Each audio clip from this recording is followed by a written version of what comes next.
Hey people. So yeah, I missed 5 days, but I'm back. Today I kind of wanted to talk about why it's important to have cheerleaders in your corner. It's important in all levels of your life, within your family, within your workplace, within anything that you stay active in. It's really important to have people who will be your cheerleaders.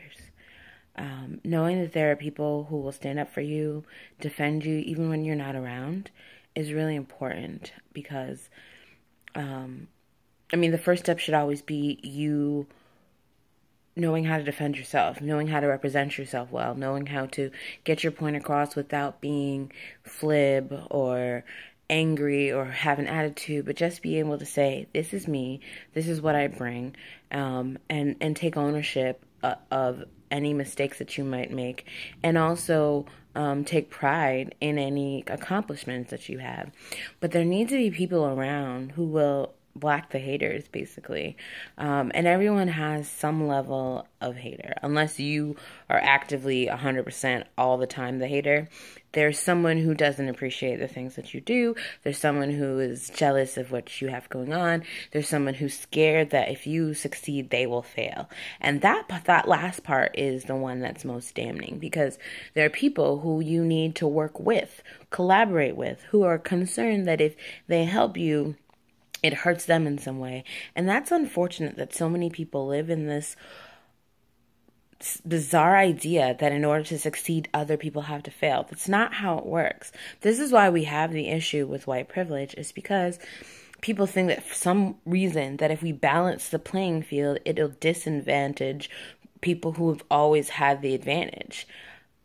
Like, the flaw in that thinking is, why do you think that you deserve the advantages that you have? I am reminded of this because today's sermon at church was about Joseph. Now, for those of you who don't know the story of Joseph, his brothers basically hated on him from the time he was young. He was the parents' favorite, so that's always going to cause a rift with siblings. But they basically tried everything to get rid of him. But what they didn't know is that they were putting him in a position of power to help them and the whole nation later on. So sometimes, as the sermon today said, the adversity that you are meeting up against, the problems that you're facing, the issues that you have to deal with, all are things needed for you to become what it is that you need to become. So when I have these moments, when I need to take a break, when depression hits hard, when I'm concerned about how people think about me, what's going on in my life, dealing with issues that come up, just financially, mentally, work-wise, relationship-wise, I'm reminded that everything that we go through is for a purpose. And if we're doing things decently and in order, then that purpose is for the greater good. It's for the benefit of what's going to come later. But I have to be cognizant and make sure that I'm not doing it for me. I'm not doing it self-service, to be of self-service, that I'm doing it under the guidance of whatever it is I believe in.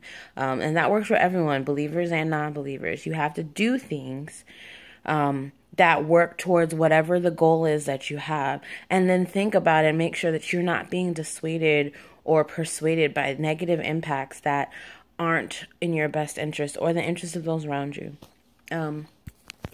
So I think,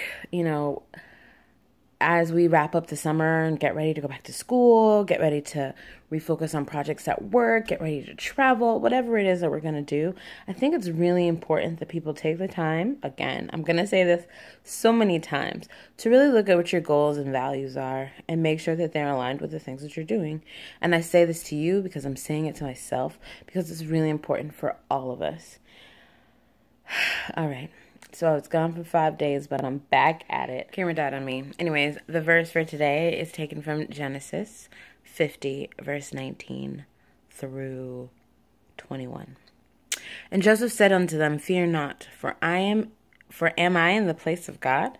But as for you, ye thought evil against me, but God meant it unto good, to bring to pass, and as it is this day, to save much people alive.